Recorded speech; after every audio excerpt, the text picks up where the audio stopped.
वाचनालय वाचकांच्या प्रतीक्षेत. सध्या सार्वजनिक वाचनालयात प्रामुख्याने दिसत असणारे चित्र म्हणजे तिथली नीरव शांतता. मोठमोठे शॉपिंग मॉल्स, हॉटेल्स, सिनेमागृह, पिझ्झा मॉल्स इथे चिक्कार गर्दी असते. प्रत्येक गोष्टीसाठी वेटिंग असतं. तसं वाचनालयात मुळीच नसतं.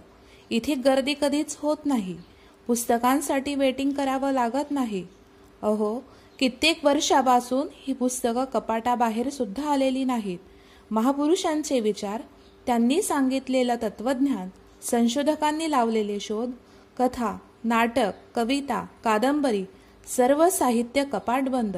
इथली टेबल, खुर्च्या मोडकळीस आल्या आहेत. जणू त्या शेवटची घटका मोजता आहेत.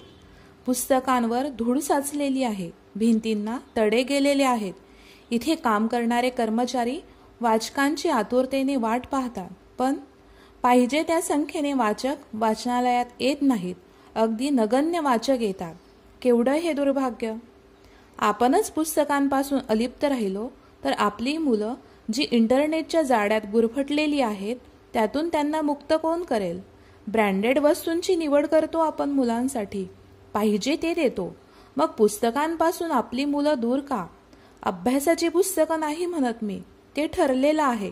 तो अभ्यासक्रम आहे, तो त्यांना पूर्ण करावाच लागतो. अभ्यासाव्यतिरिक्त खूप चांगली चांगली पुस्तकं आहेत. ते वाचनासाठी मुलांना प्रेरित करा.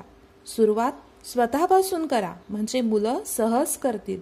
एक चांगलं पुस्तक चांगल्या मार्गदर्शकाचं काम करतं. पुस्तक वाचनाने माणसाचं मस्तक सुधारतं व हे सुधारलेलं मस्तक लाचारीने कोणापुढेच हस्तक तर होत नाही, पण कुणापुढे नतमस्तकही होत नाही, हे मुलांना कळू द्या. मुलांना घेऊन वाचनालयाला भेट द्या. पुस्तकांशी त्यांची मैत्री करा. अपवाद, काही पालक असं करतही असतील, पण हा आकडा समाधानकारक नाही. हे तर असं झालं, वेडात मराठे वीर दौडले सातच. बाकीचे कुठे गेले? दर महिन्याला नेट पॅक वर किती खर्च करतो आपण. टीव्ही, मोबाईल रिचार्ज याशिवाय एक दिवस राहू शकत नाही, हे भयान वास्तव आहे. मग थोडा खर्च पुस्तकांवर का नको करायला? आपली मुलं इंटरनेटच्या विद्यापीठात पुस्तक वाचनच विसरलीत. त्यांना वाचतं करा. शाळा सुरू असताना लावलेले क्लास, अभ्यास यामुळे मुलांना पुस्तक वाचायला वेळ मिळत नाही. गोड गैरसमज बरं का हा. असं असेल तर टीव्ही, मोबाईल यामध्ये मुलांचा किती वेळ जातो हे पण तपासणे आपले कर्तव्य नाही का? आता मुलांना 2 महिने सुट्ट्या आहेत. निवांत वेळ आहे मुलांजवळ. समर कॅम्प, टीव्ही, मोबाईल, भटकंती सर्व करूनही वाचनासाठी वेळ नक्कीच मिळतो. घ्या मग मनावर, करा मुलांना वाचतं. नेट पॅकला येईल एवढा खर्च पण नाही आहे महिन्याचा. बालविभागचं अकाउंट सुरू केलं ना की फक्त 90 रुपये डिपॉझिट आणि फक्त 15 रुपये, हो फक्त 15 रुपये महिना आहे आपल्या सार्वजनिक वाचनालयाचा. 50 रुपये, 100 रुपयाचे एक चॉकलेट देतो मुलांना आपण. आणि पुस्तकांवर एवढा खर्च तर नक्कीच करू शकतो. 3 वर्ष झालीत माझ्या मुलींना वाचनालयात नेते पुस्तकं आणायला. तिथली ही शांतता बघून खूप वाईट वाटतं.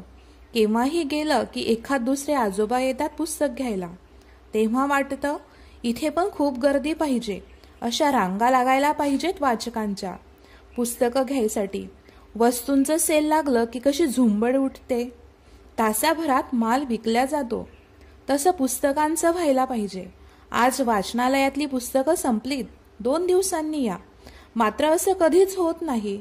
पुस्तकांचं प्रदर्शन असेल तर अजून अवस्था दयनीय असते. कोणी तिकडे बघत सुद्धा नाही. काल एक मैत्रीण भेटली. तिच्या बोलण्यातून कळलं की तिच्या मुलीला पुस्तक वाचनाची आवड आहे. म्हटलं वाचनालयात ने. लगेच गेली ती मुलीला घेऊन. म्हटली अगं मला हे माहितीच नव्हतं वाचनालय. मायलेकी खूप खुश झाल्यात.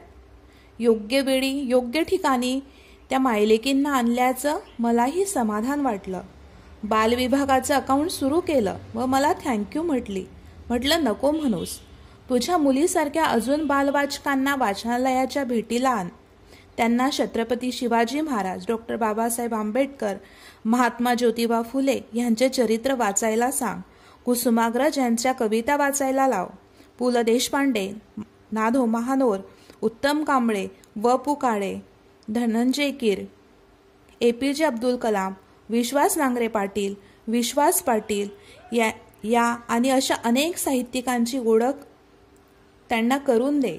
म्हणजे ही वाचकांची एक साखळी तयार होईल, जी वाचनालयाशी, पुस्तकांशी आपल्या मुलांना घट्ट बांधून ठेवेल. म्हणजे आपली मुलं मग सोशल मीडिया, लाईक, शेअर, कमेंटच्या जाळ्यात अडकणार नाहीत. पुस्तकं ज्ञानाचं भलमोठं भांडार आहेत हे त्यांना कळेल व मग इथेही थोडीफार गर्दी होईल.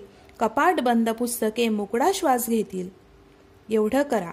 स्वतःसाठी, मुलांसाठी नक्की करा, कारण वाचनालय प्रतीक्षेत आहेत तुमच्या. धन्यवाद.